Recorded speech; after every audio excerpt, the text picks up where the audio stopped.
विश्व के कोने कोने में यूट्यूब के माध्यम से हमसे गुरु मंत्र लेकर वैदिक परंपरा में आगे बढ़ने वाले मेरे प्रिय शिष्यों, सज्जन और सन्नारियों, 4 पुरुषों से 4 संतान, 6 ग्रहों का योग।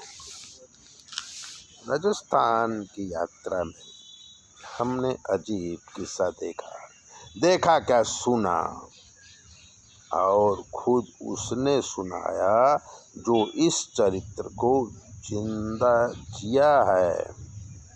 राजघराने की वो लड़की थी, राजा नहीं थे, बनिया थे। बड़ी हवेली थी, इसी हवेली में रहती थी वंदना देवी। वंदना देवी के 4 संतान थे, चारों बड़े हो गए थे और अमेरिका में रहते थे। वंदना देवी अपनी हवेली में ही रहती थी। उन्होंने बताया, ये हवेली मेरे पिताजी की है। मेरी माँ बहुत सुंदर थी। मेरे जन्म के बाद अपने प्रेमी के साथ भाग गई और मैं यहीं रह गई। मेरे पिताजी ने दूसरी शादी नहीं किया। मैं पढ़ लिख कर जवान हुई तब पिताजी चले गए। उनके बाद ये सारी संपत्ति की मालकिन मैं बन गई। मैंने शादी नहीं किया, पर मेरे 4 संतान हैं। मैंने कहा गोद लिया है? बोले नहीं, चारों के पिता अलग हैं और मैं माँ अकेली हूँ। मैं ऐसे ही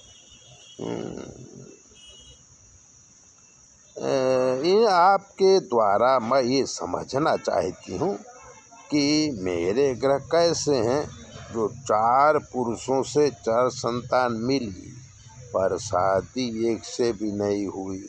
मैं घबरा गया। ऐसा मैंने न देखा, न पढ़ा, न सुना। अब कुंडली खोली तो कुंडली में राहु, शुक्र, चंद्र, सूर्य, मंगल और शनि 6 ग्रह 7वें भाव में थे।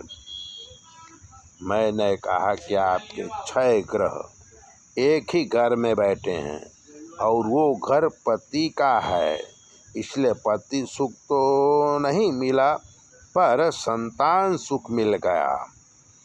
शादी नहीं हुई, ये पूर्व जन्म का कोई लेखा जोखा है।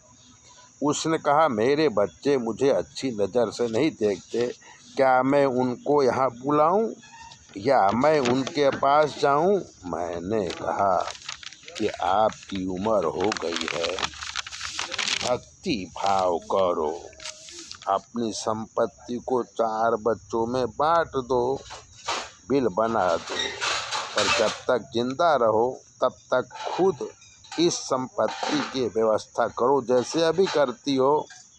संपत्ति किसकी होती है उसके पास अपने आप चली जाती है।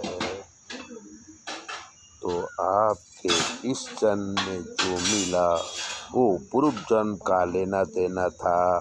तब भक्ति मार्ग से नए जन्म की तैयारी करो तो आप महान जीवन जी पाओगी और इस जन्म में जो आपको अधूरापन लगता है वो दूसरे जन्म में नहीं लगेगा। तो ऐसे ही कुंडली आप अपनी दिखाना चाहें तो 9825200108 पर फ़ोन करिए।